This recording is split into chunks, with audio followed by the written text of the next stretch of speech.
Oke, nah di sini saya akan menjelaskan secara singkat mengenai interupsi perulangan. Nah, sebelumnya di slide itu dapat Anda lihat ada 4 perintah yang digunakan untuk menginterupsi perulangan, yakni untuk mengendalikan proses di tengah perulangan. Nah, yang pertama adalah break, kemudian continue, kemudian ketiga adalah go to, dan keempat adalah return. Nah, untuk break dan go to di video sebelumnya sudah pernah dijelaskan, ya. Nah, tetapi di sini akan saya berikan lagi contoh penggunaan break dan go to dari sudut pandang yang berbeda. Nah, kemudian untuk return, perintah yang keempat ini nanti akan dikupas lebih detail di sesi subroutine, yakni di dua pertemuan terakhir sebelum UAS nantinya. Oke, nah kita akan mulai untuk break, continue, dan go to. Nah, misalnya di sini, saya akan memberikan satu coding singkat dulu.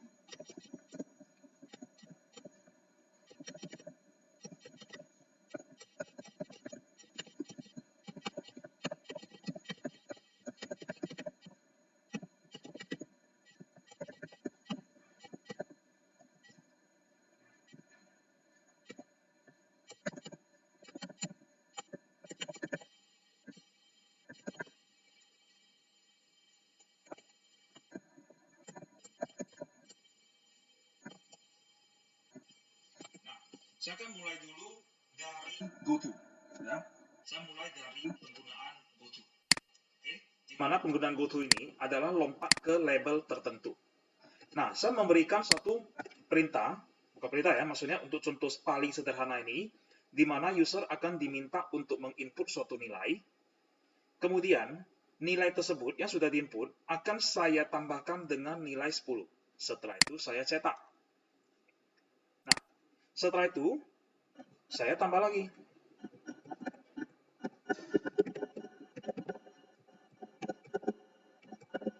Nah, setelah dicetak, nilai tersebut akan saya kalikan 2 lagi. Kemudian dicetak lagi nilai A-nya.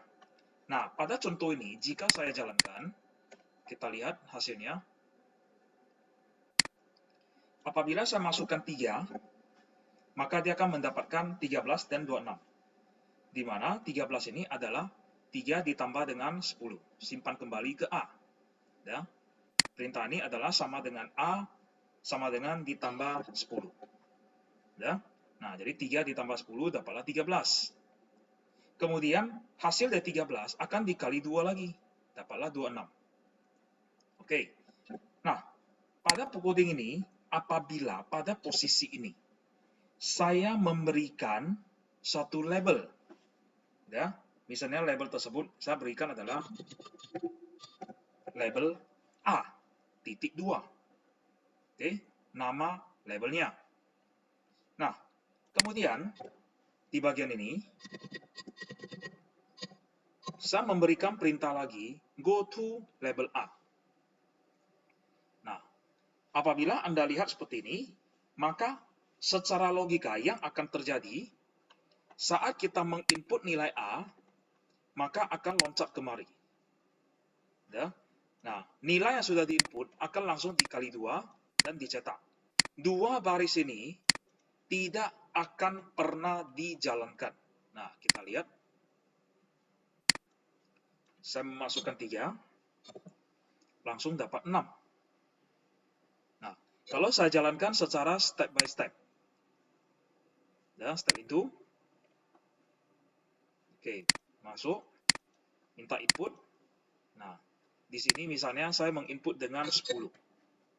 Oke. Nah, Anda perhatikan A bernilai 10, kemudian akan masuk ke perintah go to label A. Oke, next. Langsung loncat ke label A, langsung dikali 2, kemudian dicetak berapakah nilai A? 20. Nah, jadi perintah untuk menambahkan dengan 10 dan dicetak 2 baris ini tidak akan pernah dijalankan. Kenapa? Karena begitu dijalankan go to label A, dia langsung loncat. Ya, area ini adalah area hitamnya. Jadi area yang tidak pernah dieksekusi. Nah, kalau Anda perhatikan, A ini dia akan memberikan garis hijau. Nah, kita lihat. Apa yang dimaksud dengan garis hijau? jika saya zoom, nah itu adalah warning. Ya. Nah, warningnya ada di baris ke 18. Oke, nah kita lihat di 18. Apakah benar di 18? Nah, line 18. Warningnya adalah unreachable code detected. Artinya kode program tersebut di blok tersebut tidak akan pernah digunakan. Oke, tidak akan pernah digunakan. Nah, jadi dia mendeteksi area coding yang tidak akan pernah terjangkau. Nah, itu kalau kita menggunakan goto. Oke, nah berikutnya di sini saya akan memberikan contoh penggunaan dari break dan continue. Nah, untuk kedua perintah ini umumnya digunakan di dalam perulangan. Nah, oke, berikut di sini. Ini saya hapus kembali. Saya gunakan perulangan for seperti contoh sebelumnya.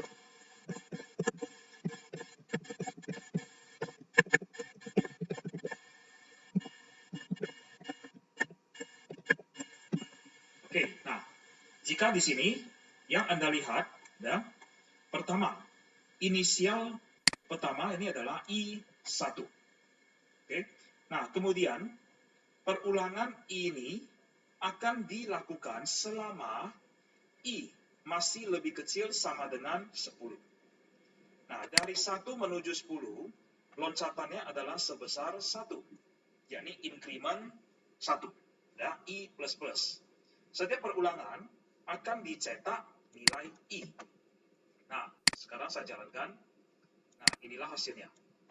Jadi dapat Anda lihat bahwa dia akan mencetak angka 1 sampai dengan 10. Jadi 1, increment 1 menjadi 2, 3 sampai dengan 10. Sekarang dari contoh ini, saya akan menambahkan penggunaan break dan continue.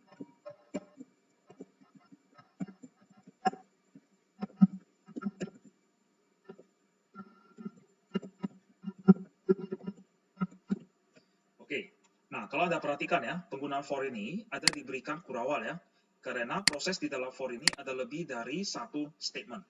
Ya, maka diberikan kurawal pembuka dan penutup. Nah, saya menambahkan break, ya, keterangan dari break untuk menghentikan perulangan secara mendadak. Oke, nah kita lihat. Perulangan ini jika I sama dengan 1, maka masuk. Apakah I lebih besar sama dengan 5? Belum, maka cetak. Naik lagi menjadi 2, juga belum. Naik lagi 3, 4, nah sampai dengan 5. Ya, 5 lebih besar sama dengan 5. Break. Maka yang dilakukan, yang terjadi di sini adalah langsung stop perulangannya. Ya, perulangan akan langsung dihentikan. Sehingga saat I sama dengan 5, 6, 7, 8 sampai dengan 10 tidak akan dilakukan lagi. Meskipun ini belum terjangkau. Nah, kita lihat hasilnya. Nah, dia akan memunculkan sampai 4 aja. Yang 5 tidak akan dijalankan lagi. Nah, saya jalankan sekali lagi dengan menggunakan step by step. Step into. Nah, perhatikan. Saat I 1. Nah, I-nya saya pinkan dulu ya. Oke, saya pin. Nah, supaya lebih jelas. Nah, I1. I1 lebih kecil sama dengan 10. True. Oke, masuk. Apakah 1 lebih besar sama dengan 5? Tidak, false. Maka cetak. Nah, maka di sini dapat Anda lihat muncullah 1. Oke. Naik lagi, I menjadi 2. Apakah 2 lebih kecil sama dengan 10? True. Masuk. If lagi. Apakah 2 lebih besar sama dengan 5? False. Cetak. 2. Nah, lanjut lagi. I menjadi 3. Tetap sama, masih true. If di sini juga masih false, maka cetak 3. Lanjut lagi. Tambah menjadi 4. Kondisinya masih true. Masuk, jalankan perulangan keempat. If di sini masih menghasilkan false. 4 lebih besar sama dengan 5. Maka cetak lagi. Nah, perhatikan sekarang. I menjadi 5. 5 lebih kecil sama dengan 10. True. Masuk ke perulangan. Cek. Apakah 5 lebih besar sama dengan 5? Nah, ada sama dengan true. Nah, dia mendapatkan true. Maka jalankan break. Begitu break dijalankan, langsung dia keluar dari perulangan.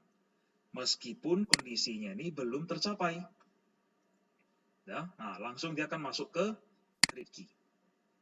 Inilah hasilnya. Nah, itu adalah break. Jadi menghentikan perulangan secara mendadak. Oke, nah berikutnya lagi setelah break, continue. Nah, fungsinya di sini adalah lompat ke perulangan berikutnya. Nah, kita lihat. Jika saya gunakan cara seperti ini, saya tinggal ganti menjadi continue. Nah, apa yang terjadi? Kita lihat. Nah, di sini hasilnya tetap sama. Tetapi, kalau saya jalankan secara step by step, akan berbeda. Nah, coba kita lihat secara step by step. Into. Nah, kita mulai. I masih 1, sama seperti sebelumnya ya. Oke. I1 masuk. Masih kondisi if ini masih false. Cetak 1. Nah, ini cetak 1. Nah, I menjadi 2. Kondisi for-nya itu adalah true. Kondisi if-nya adalah false, maka cetak 2. I menjadi 3. Kondisi for-nya true. Kondisi if-nya false, maka cetak 3. Naik lagi, I menjadi 4. Kondisi untuk for, true.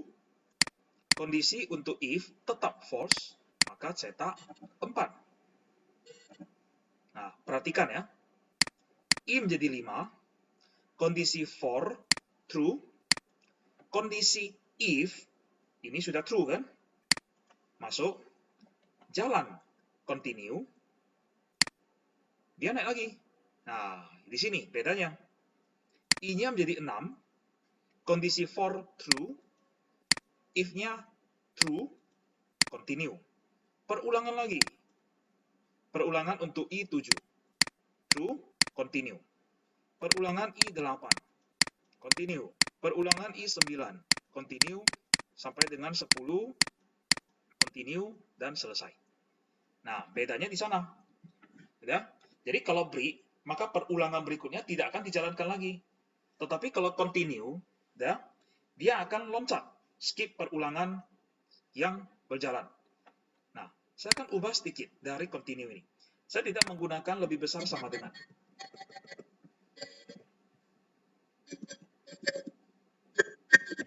Nah, apabila I-nya mod 2 sama dengan 0, berarti jika I-nya adalah genap, langsung continue. Ini tidak akan dijalankan. Nah, kita lihat secara step by step. Oke. Nah, I awalnya adalah 1. Masuk. 1 mod 2. Apakah 0? False. Maka dia cetak 1. Oke, I menjadi 2. Ini true. Apakah 2 mod 2 0? Iya. Continue. Dia tidak cetak. Dari sini langsung next ke perulangan berikutnya. Menjadi I3. True. Apakah 3 mod 2 0? False. Cetak. Dapat 3. Lanjut, I menjadi 4. Apakah 4 habis dibagi 2? Iya. Maka lewat, tidak dicetak. I menjadi 5. Apakah habis dibagi 2? Tidak. False. Cetak. Dapatlah 5. Nah, kemudian 6 lagi. 6 habis dibagi 2, loncat. 7. Apakah habis dibagi 2? Tidak. Output 7. Lanjut menjadi 8. habis dibagi 2 lewat 9. Tidak habis, maka cetak. Terakhir, I menjadi 10, habis dibagi 2, loncat, jadi 11, selesai. Nah, maka inilah hasilnya. Jadi di sini dapat Anda lihat, jika I, iterator I, adalah bernilai genap, maka perulangan itu akan di-skip. Ya, perulangan tersebut akan diabaikan. Lanjut ke perulangan berikutnya. Nah, itu adalah fungsi dari continue. Oke, nah demikian penjelasan dari penggunaan instruksi perulangan. Apabila ada yang kurang dimengerti, silakan ditanyakan ke forum diskusi yang telah tersedia. Terima kasih.